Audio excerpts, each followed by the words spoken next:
Na nossa última aula, nós estivemos falando sobre a definição do que seria uma sequência.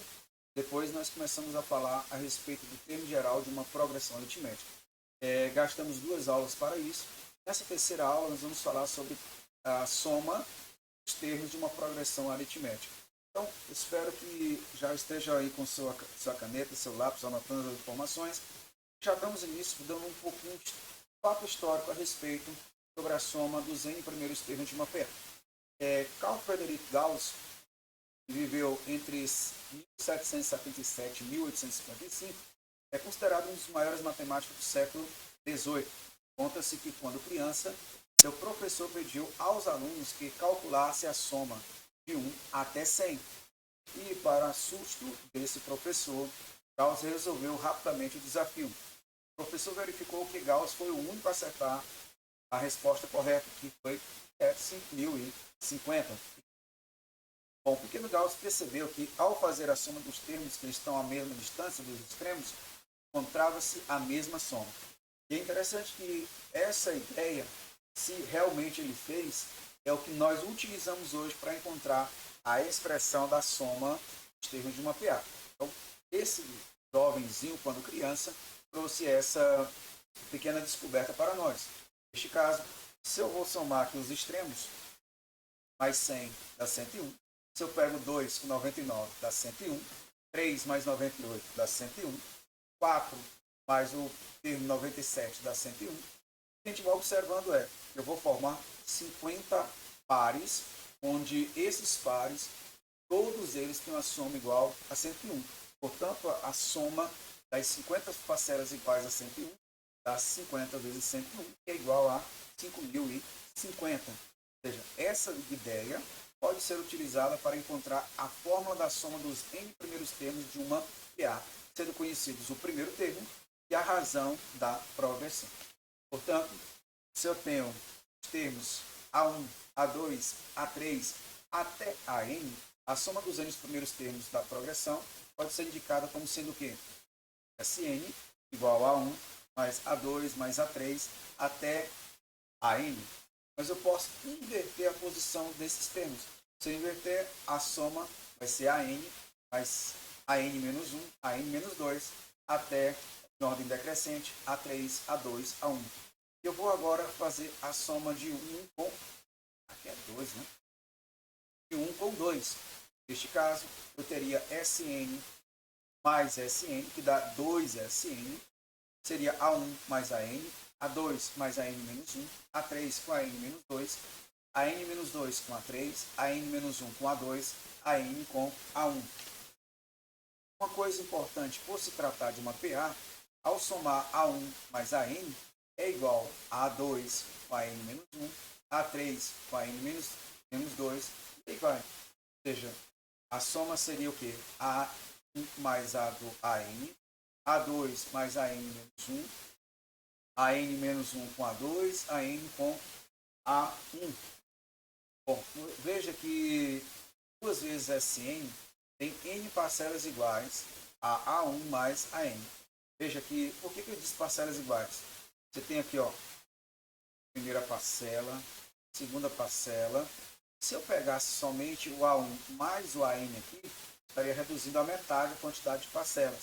Mas como eu somei 2 vezes a quantidade, eu fiquei com n parcelas, porque A1 mais AN é uma parcela, A2 mais AN menos 1, segunda parcela, A3 com AN menos 2, terceira parcela, até a parcela de número n. Portanto, você tem n parcelas iguais. Neste caso, todas elas com a mesma soma.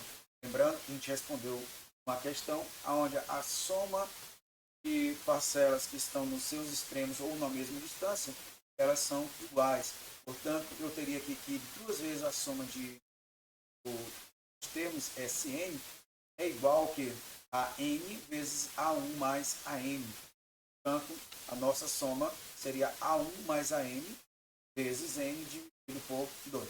Então, se você quer calcular a soma de n termos de uma PA, basta somar o primeiro com o último, multiplicar pelo total de termos dividido por 2. Vamos a alguns exemplos a partir de agora. Sabendo que a soma dos 3 primeiros termos de uma PA crescente é igual a menos 3, e o produto deles é 8, escrever a lei e construir o gráfico dessa sequência. A gente já viu isso aqui, mas vamos lá. Eu sei que os 3 primeiros termos eu posso escrever como sendo x menos r, x mais r. Pelo anunciado, eu tenho que essa soma tem que ser igual a menos 3. Se eu tomo aqui nesse caso menos r com mais r dá 0, ficaria 3x igual a menos 3, ou seja, x igual a menos 1.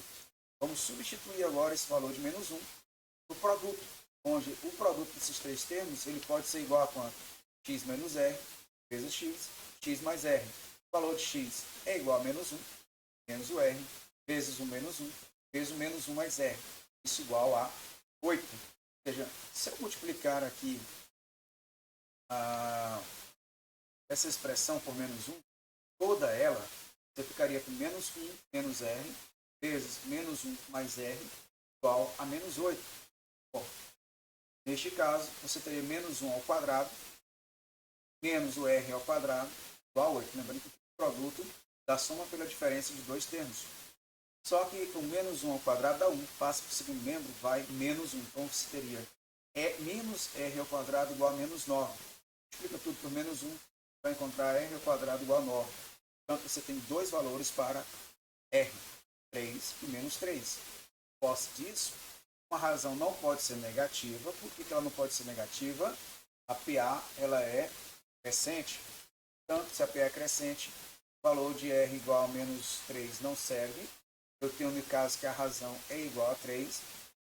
Como a gente viu aqui que o x é igual a menos 1, você tem a razão 3 e x menos 1. Portanto, você tem o quê? Os 3 termos dessa PA. Menos 4, menos 1 e 2. Por quê? Em x menos, de menos 1, menos 3 é igual a menos 4. Depois é o x é menos 1. Por último, você tem o x menos, mais r. Menos 1 mais 3, que é igual a 2.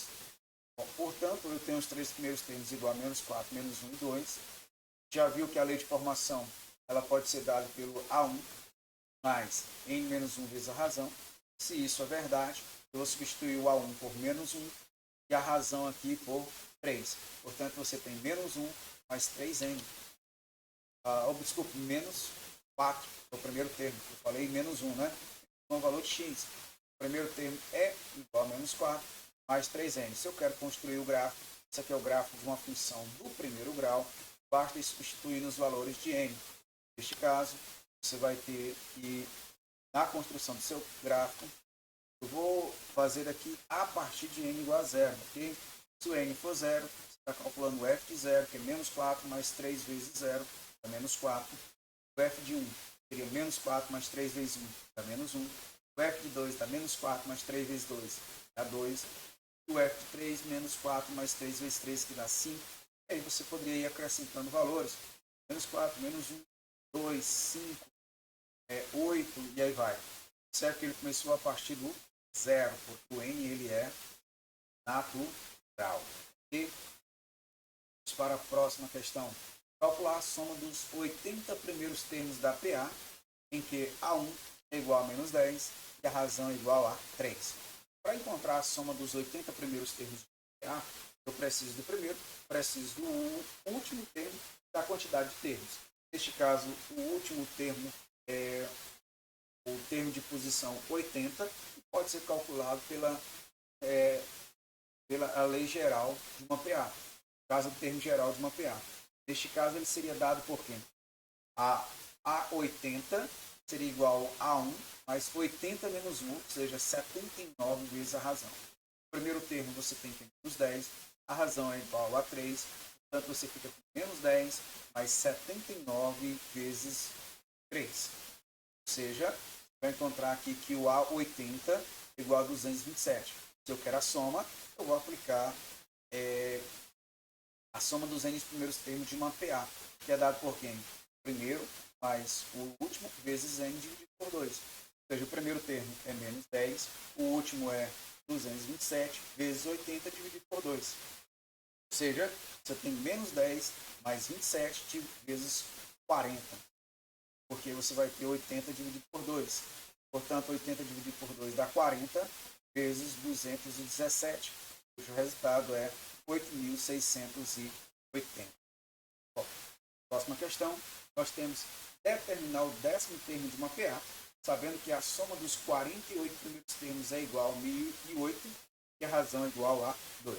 Se a soma dos 48 primeiros termos é 1008, nós, assim, lembrando que o décimo termo, eu preciso do primeiro termo. Eu posso encontrar o primeiro termo a partir da expressão da soma. Neste caso, a soma dos 48 primeiros termos é A1 mais A48 vezes 48 dividido por 2. Ou o primeiro termo mais o A48 eu posso colocar na forma do termo geral. Nesse caso é A1 mais 47R. Ok? Já observe que o 2 já dividi aqui o 48. Por isso que deu 24 vezes A1 mais 47R. A1 mais A1 dá 2A1 mais 47R. Portanto, que o R é igual a 2. O 24 dividido em 1008, ficando 42. Lembrando que 47 vezes 2 dá 94. Vou passar para o segundo membro. Você vai ter que o A1 é igual a 42 menos 94. O resultado é menos 26. Por quê? Alguém esqueceu, alguém apagou esse aqui, esse 2, né? Então, o professor não escreveu. Você tem aqui que A1 mais A1 dá 2A1 mais 94 igual a 42. Você ficaria com 42 menos 94 e dá assim, menos 52 dividido por 2 dá menos 26, ok? Bom, de posse do A1, eu posso agora encontrar o décimo termo, pois eu tenho o primeiro termo e eu tenho a razão. Quem seria o décimo termo? É o primeiro termo, A1, mais 10 menos 1, que dá 9, vezes a razão. O A1 é menos 26, mais 9 vezes 2. Portanto, você tem menos 26 mais 18. O resultado é menos 8. Prosseguindo. Bom, essa aula vai ser um pouco mais longa, tá? Mas vamos fazer a seguinte coisa. Vamos dar uma paradinha aqui. A aula está ficando longa demais. Na próxima aula a gente dá continuidade à resolução dessas questões. Aproveite para ir lá no nosso canal do YouTube. Aproveita, dá um likezinho nesta aula. Se não é inscrito, se inscreva. Lembrando que nós temos nossas redes sociais. Nós temos o professor Prof. Barbosinha lá no nosso Instagram. Temos o Mestre Barbosinha lá no Facebook. Aproveite para nos seguir nestas redes sociais. Então, até a próxima aula, resolvendo mais algumas questões, ok?